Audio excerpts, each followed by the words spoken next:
Sathyajothi films டிஜி தியாகராஜன் தயாரிப்பில் விஜய் சேதுபதி நித்யாமேனன் நடிக்கும் தலைவன் தலைவி ஜூலை 25 முதல் திரையரங்குகளில்.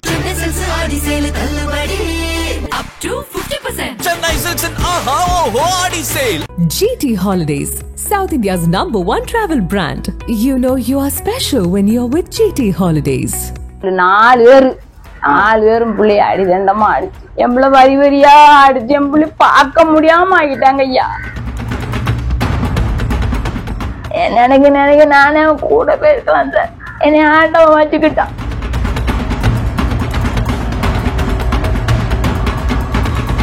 எந்த நேரத்தில் சாத்தான்குளம் என்று பெயர் வைக்கப்பட்டதோ அங்கு நடந்த அடுத்தடுத்த விபரீதமான வில்லங்க கொடூரங்கள் தமிழகத்தையே பரபரப்பில் ஆழ்த்தி வருகின்றன. கடந்த 2020 ஜூலை 6 அன்று சாத்தான்குளத்தில் ஜெயராஜ் மற்றும் அவரது மகன் பென்னிக்ஸ் ஆகியோரை காவல் நிலையத்திற்கு அழைத்து வந்த காவல் ஆய்வாளர் ஸ்ரீதர், உதவி ஆய்வாளர் ரகுகணேஷ் உள்ளிட்ட காவலர்கள் விசாரணை என்ற பெயரில் அவர்களை கடுமையாக தாக்கினர். 9 காவலர்கள் சுற்றி நின்று தந்தை மகனை லத்தி மற்றும் கம்பால் அடித்து அவர்களை இரத்த காயங்களுடன் வதைத்துள்ளனர். இதன் விளைவாக ஜெயராஜ் மற்றும் பென்னிக்ஸ் ஆகியோரின் உயிர் பறிக்கப்பட்டது. இந்த காவலர்களின் வெறித்தரமான சித்திரவதைக்கு அடிப்படை காரணமே அதற்கு முந்தைய மாதம் அதே காவலர்களால் விசாரணைக்காக அழைத்து வரப்பட்ட கூலி தொழிலாளி மகேந்திரன் என்பவர் அடித்துக் கொல்லப்பட்ட சம்பவத்தில் எவ்வித மேல் நடவடிக்கையும் இன்றி கடந்து சென்றதே என கூறப்படுகிறது. இந்த 9 காவலர்களும் மக்கள் மத்தியில் பதில் சொல்லவில்லை என்றாலும் நீதிமன்றத்தில் பதில் சொல்ல வேண்டிய கட்டாயத்தில் உள்ளனர்.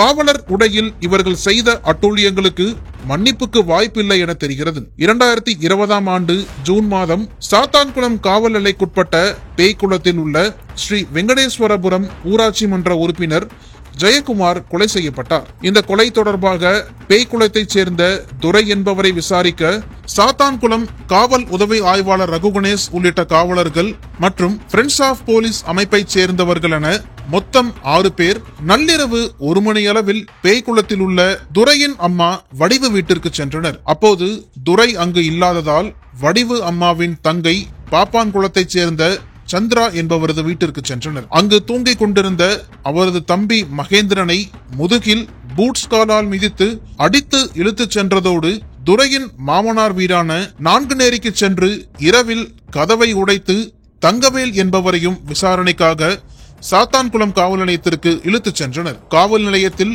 ஆய்வாளர் ஸ்ரீதர் தலைமையிலான காவலர்கள் மகேந்திரன் மற்றும் தங்கவேலை கடுமையாக தாக்கினர். இதில் லாக்கப்பில் வைக்கப்பட்ட மகேந்திரனை கடுமையாக சித்திரவதை செய்த காவலர்கள் அவரது உடல் முழுவதும் இரத்த காயங்களை ஏற்படுத்தினர். உச்சி முதல் உள்ளங்கால் வரை கடுமையான காயங்களால் கதறிய மகேந்திரன் ஒரு கட்டத்தில் மயங்கி விழுந்துள்ளார். பின்னர் வெள்ளை தாளில் கையெழுத்து வாங்கிய காவலர்கள் அவரை விடுவித்தனர். காவலர்களின் தாக்குதலால் மோசமாக பாதிக்கப்பட்ட மகேந்திரன் தூத்துக்குடி அரசு மருத்துவமனையில் சிகிச்சைக்காக சேர்க்கப்பட்டார். ஆனால் சிகிச்சை பலனளிக்காமல் அவர் உயிரிழந்தார். ஆதரவற்ற நிலையில் இருந்த மகேந்திரனின் வயதான தாய் வடிவம்மாள் அப்போதைய மாவட்ட காவல் கண்காணிப்பாளர் மற்றும் முதலமைச்சரின் தனி பிரிவுக்கு புகார் மனு அளித்தார். ஆனால் எவ்வித நடவடிக்கையும் எடுக்கப்படவில்லை. இந்நிலையில் நீதிமன்றம் தாமாக முன்வந்து இவ்வழக்கை பதிவு செய்து சிபிசிஐடி விசாரணைக்கு உத்தரவிட்டது. அப்போதைய சிபிசிஐடி துணை கண்காணிப்பாளர் அனில்குமார் தலைமையில் விசாரணை தொடங்கப்பட்டது. இந்த வழக்கு கோவில்பட்டி நீதிமன்றத்தில் நடைபெற்று வருகிறது. விசாரணையின் போது பல துணை கண்காணிப்பாளர்கள் மாற்றப்பட்டு தற்போது மதுரை சிபிசிஐடி துணை கண்காணிப்பாளர் அருணாச்சலம் தலைமையில் கோவில்பட்டி நீதிமன்றத்தில் குற்றப்பத்திரிகை தாக்கல் செய்யப்பட்டுள்ளது. இந்த நிலையில் இவ்வழக்கு ஜூலை 20 தேதி அன்று கோவில்பட்டி நீதிமன்ற நீதித்துறை நடுவர் ஆனந்த் முன்னிலையில் விசாரணைக்கு வந்தது. பாதிக்கப்பட்ட மகேந்திரனின் தாய் வடிவம்மாள் சார்பில் ஆஜரான தூத்துக்குடி வழக்கறிஞர் ஜெயச்சந்திரன் குற்றப்பத்திரிகையை பார்த்துள்ளார். அதில் முன்னாள் உதவி ஆய்வாளர் ரகுகணேஷ் மற்றும் முன்னாள் ஆய்வாளர் ஸ்ரீதர் ஆகியோர் மட்டுமே குற்றவாளிகளாக சேர்க்கப்பட்டு ஃப்ரெண்ட்ஸ் ஆஃப் போலீஸ் உள்ளிட்ட மற்ற காவலர்களின் பெயர்கள் தவிர்க்கப்பட்டிருந்ததை கண்டு அதிர்ச்சி அடைந்தார். இது குறித்து வழக்கறிஞர் ஜெயச்சந்திரன் கடும் ஆட்சேபனை தெரிவித்தார். இந்த வழக்கு குறித்து பரிசீலனை செய்த நீதிமன்ற நீதித்துறை நடுவர் ஆனந்த் இதன் மீது ஒரு உத்தரவு பிறப்பித்திருக்கிறார். அந்த உத்தரவில் மகேந்திரனின் இறப்பு குறித்து போதுமான விவரங்களை புலன் விசாரணையில் சம்பந்தப்பட்ட விசாரணை அதிகாரி குறிப்பிடவே இல்லை என்பது வெளிப்படையாகவே தெரிகிறது என்றும் அதனை முறையாக விசாரித்து இறுதி அறிக்கை தாக்கல் செய்யவில்லை என்றும் அழுத்தமாக குறிப்பிட்டுள்ளார். மேலும் மகேந்திரனுக்கு உயிரிழப்பு ஏற்பட்டுள்ளதால் அது குறித்து உரிய முறையில் புலன் விசாரணை செய்யாமல் பெயர் தெரியாத எதிரிகளை நீக்கிய சிபிசிஐடி தெற்கு காவல் நிலைய டிஎஸ்பி தாக்கல் செய்த இந்த இறுதி அறிக்கையை நீதிமன்றம் ஏற்றுக்கொள்ளவில்லை என்பதோடு வேறொரு சிபிசிஐடி டிஎஸ்பியை நியமித்து மீண்டும் விசாரணை நடத்தி இறுதி அறிக்கையை தாக்கல் செய்ய உத்தரவிட்டிருக்கிறார். சிபிசிஐடி தாக்கல் செய்த இந்த உல்டாவான குற்றப்பத்திரிகையை நீதிமன்றம் அலசி ஆராய்ந்து கண்டித்தது பொதுவெளியில் பேசுபொருளானதுடன் சிபிசிஐடி யூனிட்டையே ஆடிப்போக வைத்திருக்கிறது. போலீசாரின் புலன் விசாரணை என்பது மேம்போக்கானது அல்ல. அதில் உண்மை மற்றும் நம்பகத்தன்மையும் இருக்க வேண்டும் என்பதே முக்கியமான நோக்கம் என்றும் பேசப்படுகிறது. இந்த நிலையில்தான் பேய்குளத்தில் மழையையும் புயலையும் தாங்க முடியாத ஒட்டுச்சுவர் குடிசையில் வாழ்ந்து வரும் மகேந்திரனின் தாய் வடிவம்மாளை நாம் சந்தித்தோம். கண்களில் கண்ணீர் ததும்ப ததும்ப நடந்தவற்றை நம்மிடம் விவரித்தார். அவர் பேசியது பின்வருமாறு. என் பேர் வடிவு. வடிவா, எத்தனை குழந்தைங்க உங்களுக்கு? 3 குழந்தைகளா? கணவர் பேரு? கணவர் பேரு? அவர் பேர் சுந்தரா சார். சுந்தரனா?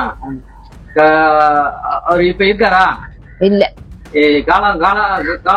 எப்ப காலம் ஆனாரு? அது இப்ப 17 வருஷம் ஆகுது. 17 வருஷம் ஆகுதா? 3 குழந்தைகளா? ஆமா, 2 பையனும் 1 பொண்ணும். 2 பையன் 1 பொண்ணா? ஆமா. சரி சரி. இந்த பையன் மகேந்திரா எத்தனாவது பையன்?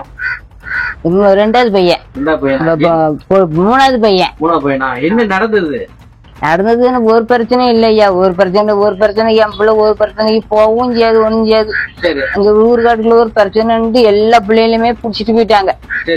புடிச்சிட்டு போய் இவன் எங்க அம்மா வீட்டுலதான் இருந்தான். எங்க அம்மா வீட்டுல பாப்பாங்குளத்துல எங்க அம்மா வீட்டுல இருந்தான். வேலைக்கு போனவன் அங்க இருந்தான். அங்க போய் போலீஸ் மாதிரி புடிச்சிட்டு போய் பிடிச்சி பிள்ளை அடிச்சண்டமா அடிச்சு என் பிள்ளை வாய் பேச விடாமா எங்கிட்ட போட்டார். என்ன அங்க கொண்டு பெரியாசித்துல கொண்டு வச்சு பார்த்தேன். இங்க இருந்து கூட்டு போன யார் கூட்டு?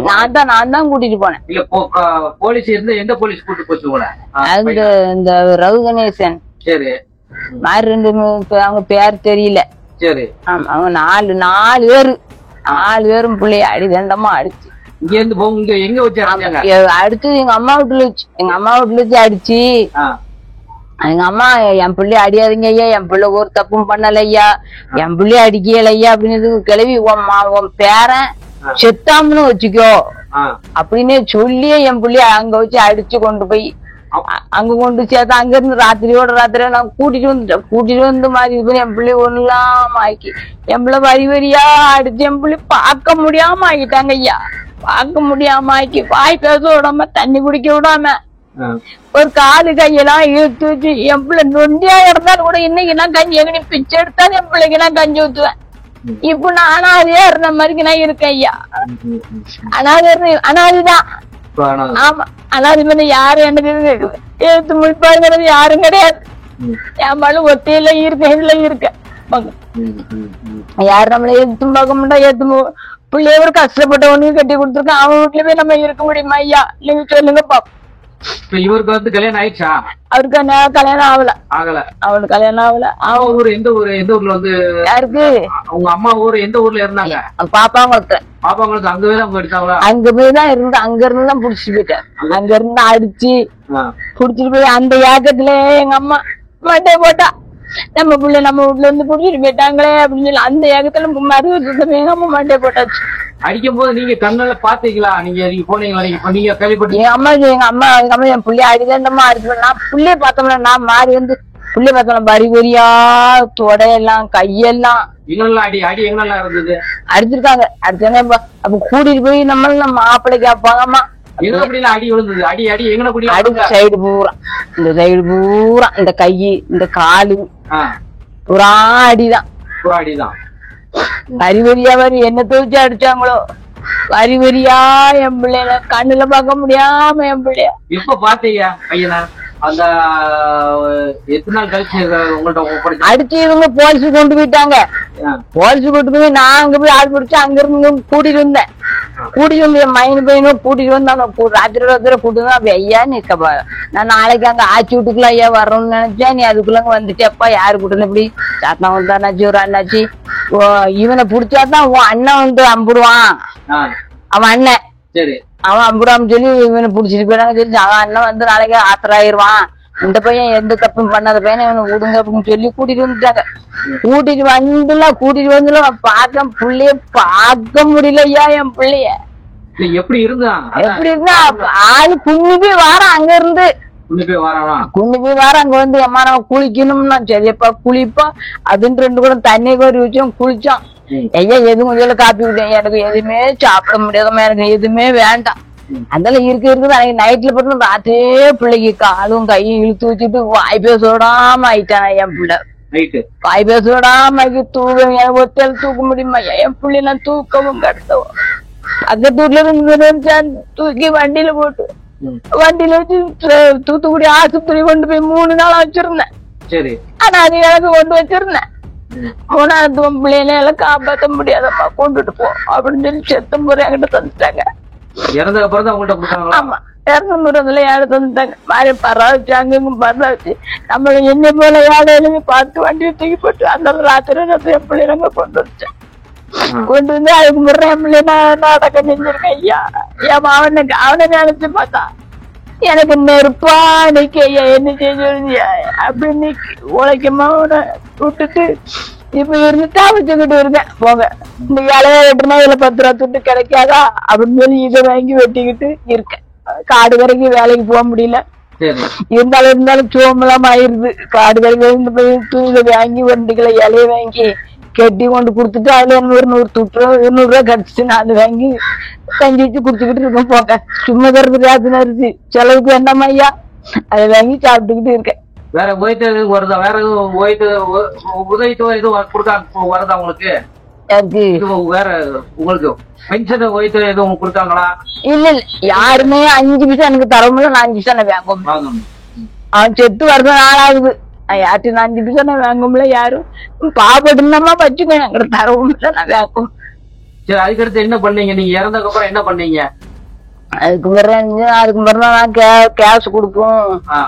என் பிள்ளை அடிச்சு போட்டாங்கன்னு சொல்லி அதுக்கு இருக்காது. இப்ப கோயில் பெட்டிக்கும் வீட்டுக்கும் அலையுது ஐயா. ஆமா கூட்டிக்கிட்டு போவோம்.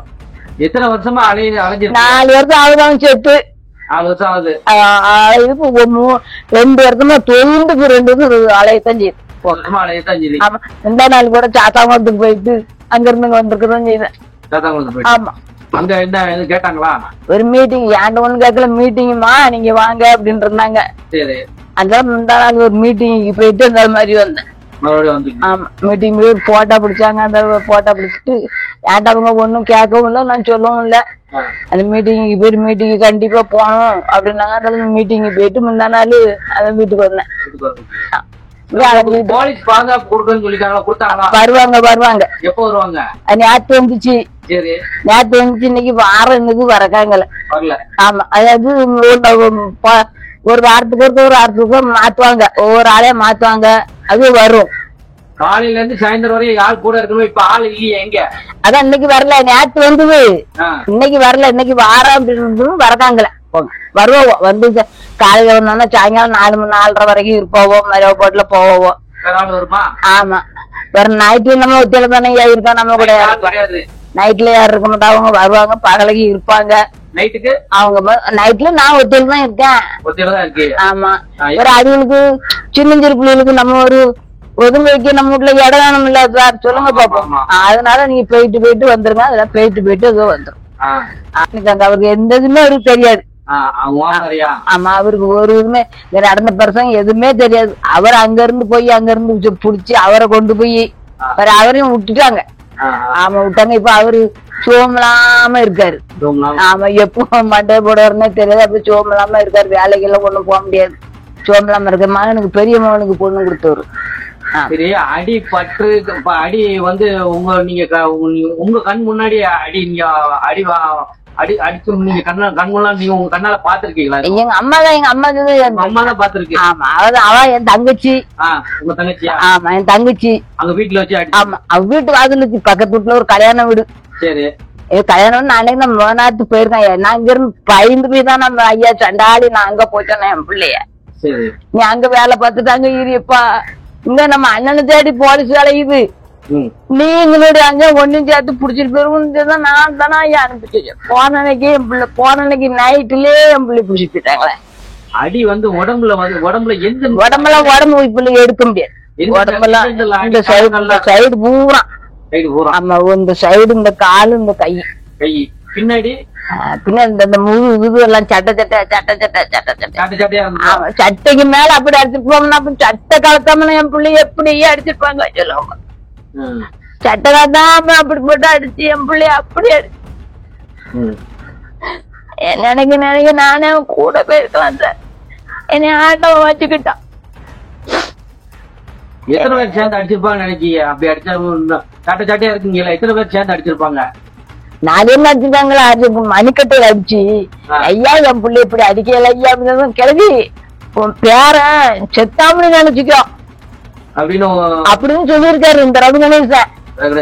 எங்க அம்மா அப்படியே ஏக்கம் புடிச்சு நல்ல கேது அப்படியே ஏக்கம் சாப்பாடு ஒண்ணு எங்க அம்மா மண்டை போட்டாச்சு. அவ இருந்தாலும் எனக்கு ஒரு ஆதரவா இருக்கும். அவளும் அந்த பேரனோட அவளும் மண்டை போட்டாச்சு. நீங்க ஸ்டேஷனுக்கு போனீங்களா? சாதாரண ஸ்டேஷனுக்கு போனீங்களா? கேள்விப்பட்டு போனீங்களா? போல. ஆமா, அங்க இருந்து கூட்டிட்டு வந்துட்டாங்க. அங்க இருந்து அவனை கூட்டிட்டு வந்தாங்க. அங்க இருந்து அவன் கூட வேலை பார்த்த பையன் சொல்லி அவன் அண்ணன் வந்து இன்னைக்கு ஆசராயிருவான், அதனால இவனை விடுங்க நீங்க, இவன் எந்த தப்பும் பண்ணலன்னு சொல்லி கூட்டிட்டு வந்துட்டாங்க. கூட்டிட்டு வரையில அங்க இருந்து வரையில புள்ள குன்னி பையன் வந்துட்டானே.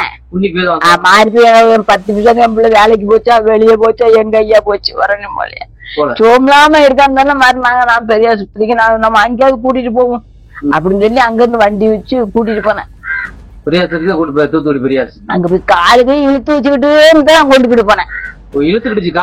காலு இழுத்து இந்த கையை இழுத்து கழிஞ்சு வாயும் சேர்த்து இழுத்து உள்ளுக்குள்ள நாக்கு இழுத்து பேச விட மாட்டேன் ஐயா. பேச முடியல. சுத்தல தண்ணி கொடுத்தா உள்ளுக்குள்ள இறக்க முடியல. அப்படி நிலைமையில இருக்க பிள்ளைய நான் வீட்டுல வச்சுட்டு இருக்க முடியுமா?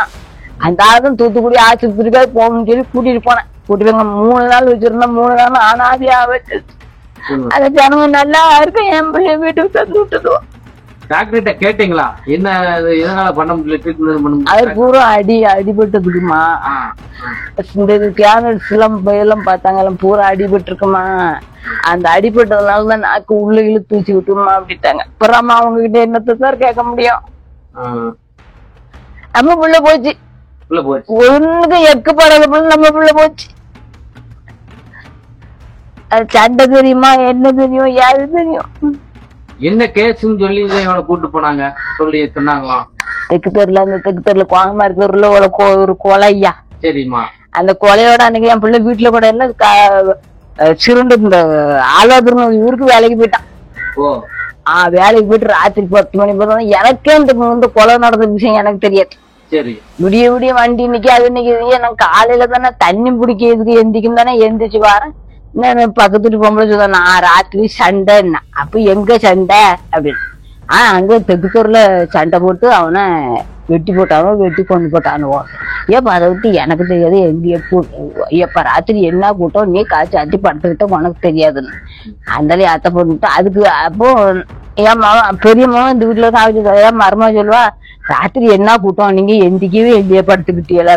எனக்கு அதெல்லாம் எந்திரிக்க காதும் கேட்க மாட்டுக்கு பத்தியா ஐயா, காதும் கேட்க மாட்டுக்கு. நம்ம என்னத்துக்கு ஒரு பிரச்சனை ஏன் பாக்கணும் அப்படின்னு சொல்லிட்டு என் பாடலாம் இருந்துகிட்டேன். ஒரு காலையா அந்த வேணா என் வீட்டுக்கே வருவேன். இந்த வேணா சந்தேகப்பட்டு கூட்டு போறாங்களா? சந்தேகத்துல பிள்ளை பிடிச்சிட்டு போயிட்டாங்க. அதுக்கு முந்தைய அந்த பெரிய பையில தேடிக்கிட்டு இருந்தது போலீஸ். கொஞ்சம் அட்டூழியமா பண்ணிருந்தாங்க போலீஸ் மாதிரி. கதவு செவரு விடுறான் ஓடச்சு. எவ்வளவுல என்ன அட்டகாசம் பண்ணிருந்தாங்க தெரியுமா? என்ன பண்ணாங்க? கதவெல்லாம் இடிச்சு ஓடச்சு. ராத்திரி பிள்ளைல போட்டுட்டு இதுல படுத்திருந்தா எட்டி எம்மா கதை சாத்திட்டு வாமா நம்ம யார் வீட்டுல படுத்து விடுங்க சொல்லி நான் என் மைன் வீட்டுல தெற்கு வீட்டுல இப்பதான் இடிஞ்சு கிடக்கு. அந்த தெற்கு வீட்டுல இருந்தேன். எட்டி கதை சாத்திட்டு பிள்ளைல கூட்டிட்டு வீட்டுக்கு வா. நீ இதுல இருந்து அவனை தான் போலீஸ் தான் எடுத்துட்டான். அவன் எங்கன இருக்கான் நம்ம கடனை எத்தும் போட மாட்டேங்கான். நீ பிள்ளைல கூட்டிட்டு அங்க வாமா அப்படின்னு. முதல் நாத்து பிள்ளைல போட்டுட்டு இங்க படுத்திருக்கான். ஒண்ணும் கதவை தட்டா செய்யல, ஒண்ணும் செய்யல. மறுநாட்டு சார் பிள்ளைல கூட்டி வந்து அங்கே வந்து போட்டு 5 மணிக்கு விடியகாலம் 5 மணிக்கு பாப்மெண்ட்டுங்க வாரந்தா. கதவெல்லாம் மக்க திறந்து கிடக்கு. வீட்டுல பொருள் எல்லாம் இருக்கும். மக்கள் சிறை எடுத்து வீட்டுக்குள்ள போட்டிருந்தாங்க. பூட்டை கலத்தி எங்க கொண்டு போட்டாங்களோ தெரியாது. பூட்டுல இப்ப பூட்டை கலத்தி எங்க கொண்டு போட்டாங்களோ தெரியாது. அந்த மாதிரி என் விட்டு அட்டகாசம் பண்ணி இருந்தாங்க. அந்த அட்டகாசத்துக்குள்ள பார்த்தேன்னா அதை ஏன் சொல்லுவியா? குத்தோக்கி இடம்லாம இடிஞ்சுதான் வந்து அதுக்கும் பிறகுனா இந்த நிலக்கால விட்டு செவ்வறு வச்சு வந்து கதவு போட்டிருக்கேன் சார். சொல்லுங்க, அந்த மாதிரி அட்டகாசம் பண்ணி போட்டாங்க என் வீட்டை. நானும் என்ன செஞ்சோமா என் வீட்டை அந்த மாதிரி கூப்பிளி பண்ணி என் வீட்டை என்ன மாதிரி எல்லாம் பண்ணாங்க தெரியுமா? பண்ணி என் உயிரையும் கொடுத்து என் பிள்ளையும் கொடுத்து நான் இப்ப புலம்பிக்கிட்டு இருக்கேன். ஒத்தையெல்லாம் எண்ணி நம்ம தவைச்சுக்கிட்டு நம்ம பிள்ளையாண்டி விட்டுட்டு நம்ம இப்படி இந்த மாதிரி எல்லாம் தவப்பு தவைக்காம நீங்க சொல்றது நம்மளுக்கு நீதி வேணும். நீதி வேணும். ஆமா, சரி. நான் தவிக்க கொடுக்கணும். நான் தவிச்சதுலாம் போதும், எனக்கு நீதி வேணும். நீதி வேணும். சீக்கிரமா எனக்கு விடுதலை வாங்கி தாருங்க. என்ன ஆமா, நம்மளுக்கு இருந்தாலும் சோமலாம ஆயிருது. நம்ம அந்த நம்ம இருக்கிறதுல இது இல்லாம நான் இருக்கேன். அதனால எனக்கு நீதி வேணும். என் சீக்கிரம் எனக்கு விடுதலை பண்ணி தாருங்க. அவ்வளவுதான் என்னால சொல்ல முடியும். அதுக்கு மேல என்னால சொல்ல முடியாது. பாட்டி வயசு என்ன இருக்கும் உங்களுக்கு? வயசு என்ன இருக்கும்? எனக்கு 65க்கு மேல தாண்டி. இவர் என்ன வேலை பாத்துக்கிட்டு இருந்தாரு? மகேந்திரன் வந்து என்ன? அவன் கட்டுமான தொழில் தான் பாத்துக்கலாம். ஆமா, கட்டுமான தொழில். 2 பேருமே கட்டுமான தொழில் தான் போவாங்க. கட்டுமான தொழில் தான் பாத்துக்கலாம். சரி, கட்டுமானத்துக்கு தான் போவான், கட்டுமானத்துக்கு தான் வருவான். எப்படியாப்பட்டவனே சார், நான் இழந்துட்டேன் சார். மறந்துட்டு நீங்க இப்போ ஹெல்ப் பண்ணி விட்டுட்டீங்க. இந்த வழக்கில் வடிவமாலுக்காக ஆஜராகும் வழக்கறிஞர் ஜெயச்சந்திரனை அவரது அலுவலகத்தில் சந்தித்து பேசினோம். அவர் பேசியது பின்வருமாறு. சாத்தான்குளம் ஜெயராஜ் பெனிக்ஸ் கொலை வழக்கில் சம்பந்தப்பட்டுள்ள காவல் ஆய்வாளர் ஸ்ரீதர் மற்றும் சப் இன்ஸ்பெக்டர் ரகுகணேஷ் ஆகியோர்கள் பென்னிஸ் ஜெயராஜ் கொலை வழக்குக்கு முன்பாகவே மகேந்திரன் என்ற ஒரு கூலி தொழிலாளியை, அவர் மகேந்திரன் மீது எந்த குற்ற பின்னணியும் கிடையாது, அவர் மீது எந்த குற்ற புகாரும் கிடையாது. இந்த நிலையில் அந்த பேய்குளத்தில் உள்ள ஒரு கொலைகளுக்கு சம்பந்தமாக மகேந்திரனின் சகோதரனை தேடி சென்ற போலீஸ் அவரது தம்பியான மகேந்திரனை எந்தவித சம்பந்தம் இல்லாமல் இரவு ரகுகணேஷ் தலைமையில் சென்ற காவலர்கள் மற்றும் தன்னார்வ தொண்டர்கள் அவர் வீட்டில் பாப்பாங்குளத்தில் உறவினர் வீட்டில் இருந்து பிடித்து இழுத்து அடித்து உதைத்து பின்னர் சாத்தான்குளம் காவல் நிலையத்துக்கு கொண்டு வந்து காவல் நிலையத்தில் வைத்தும் ஆய்வாளர் ரகுகணேஷ் முன்பாக அந்த மகேந்திரனின் அப்பா இளைஞரை போட்டு அடித்து கொடூரமாக தாக்கியுள்ளனர். அதே சமயம் அந்த பேய்குளம் ஊரை சேர்ந்த ஒரு பனையேறும் தொழிலாளி யாக்கோபு ராஜ் என்ற ஒரு பனையேறும் தொழிலாளியையும் ரோட்டில் குறுக்கே நடந்து சென்றதுக்காக ஒரே காரணத்திற்காக பிடித்து அடித்து நிர்வாணமாக போட்டு அடித்து கட்டி வைத்து சாத்தான்குளம் காவல் நிலையத்தில் கொண்டு போட்டுள்ளன. இந்த காவல் நிலையத்தில் வந்து மகேந்திரன் வந்து மர்ம உறுப்பு பல பகுதிகளில் கண்மூடித்தனமாக தாக்கியதில் வந்து அவர் அன்கான்சியஸ் ஆகி தன்னிலை மறந்த நிலையில் இருந்ததால அந்த மகேந்திரனையும் அடிச்சு சித்திரவதை காவல் நிலைய சித்திரவதை பண்ணி உள்ள வச்சிருக்காங்க. அந்த யாக்கோப் ராஜையும் அடித்து உதைத்து காவல் சித்திரவதையில உள்ள வச்சிருக்காங்க.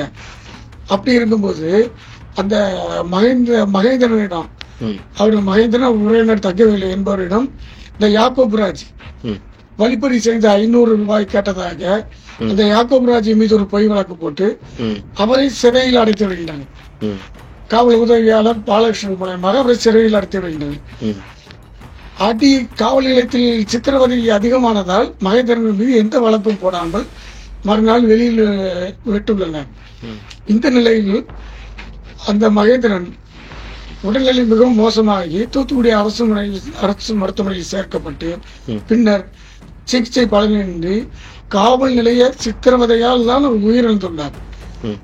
அவருடைய பாடியை கூட அவர் உறவினர்கள் சம்பந்தப்படி புதைக்க விடாமல் அருகிலே இருந்து பிணத்தை எரியூட்டு செய்துவிட்டு தடயங்களை அழிப்பதற்கும் ரகுகணேஷ் மிகவும் மூர்க்கத்தனமாக செயல்பட்டுள்ளார். அதன் பின்புதான் இந்த ஜெயராஜ் பென்னிஸ் கொலை வழக்கு நடந்துள்ளது. அந்த மகேந்திரனின் தாயார் ஒரு அப்பாவி, தகப்பனார் கிடையாது. அவர்களும் மாவட்ட காவல் கண்காணிப்பாளர் மற்றும் மனித உரிமை ஆணையம் இப்படி பல்வேறு அதிகாரிகளுக்கு அந்த ஊர் பஞ்சாயத்துல சிறிதல் மூலமாகவும் மனு வழங்கினார். எந்த நடவடிக்கை எடுக்கவில்லை.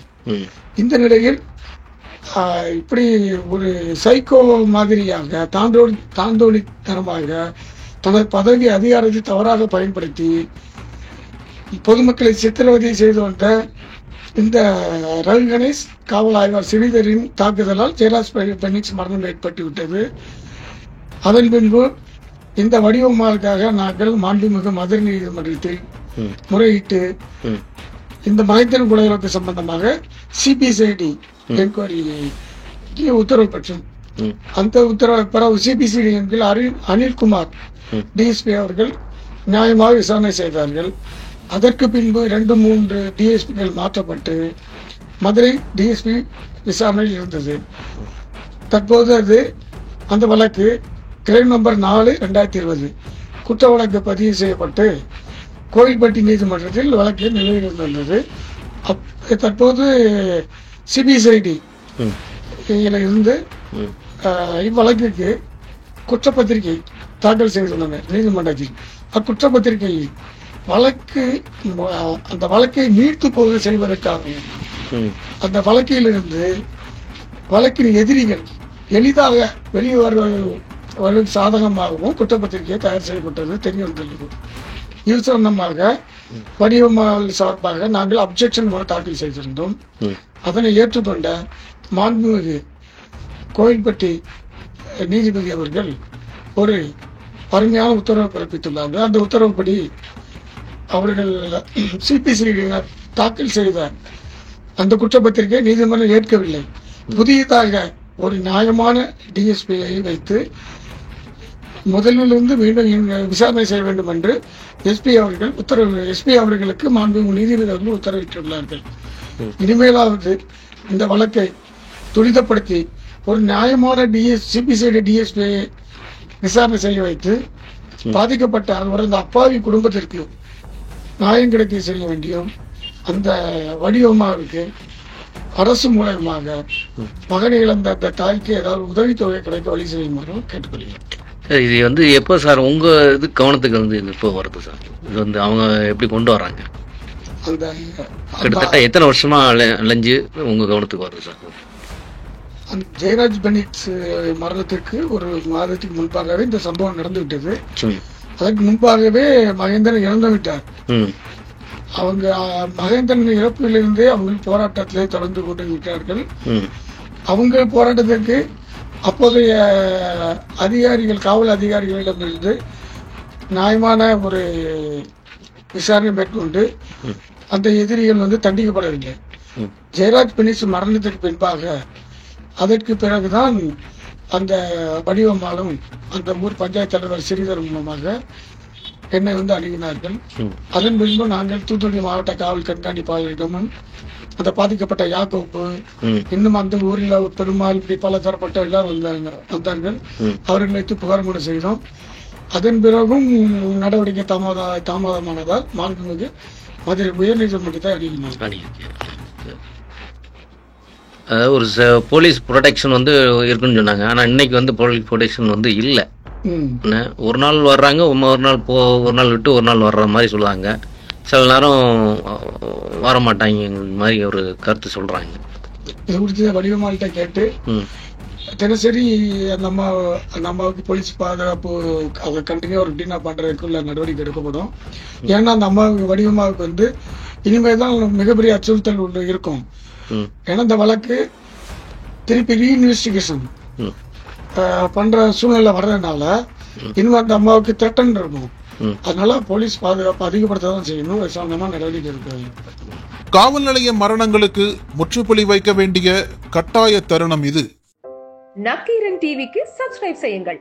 உங்கள் ஆதரவே எங்கள் பலம். ஆசிரியர்களுக்கு நண்பனாகவும் மாணவர்களுக்கு ஆசானாகவும் திகழும் தேர்வு வழிகாட்டி. ஒவ்வொரு பாடத்திற்கும் அனுபவமிக்க ஆசிரியர்களின் துல்லியமான தெளிவான விடைகள். CNC இருக்கு, தேர்வு பயம் எதற்கு? இது தீரன் பப்ளிஷிங் ஹவுஸ் விற்பனை வெளியீடு.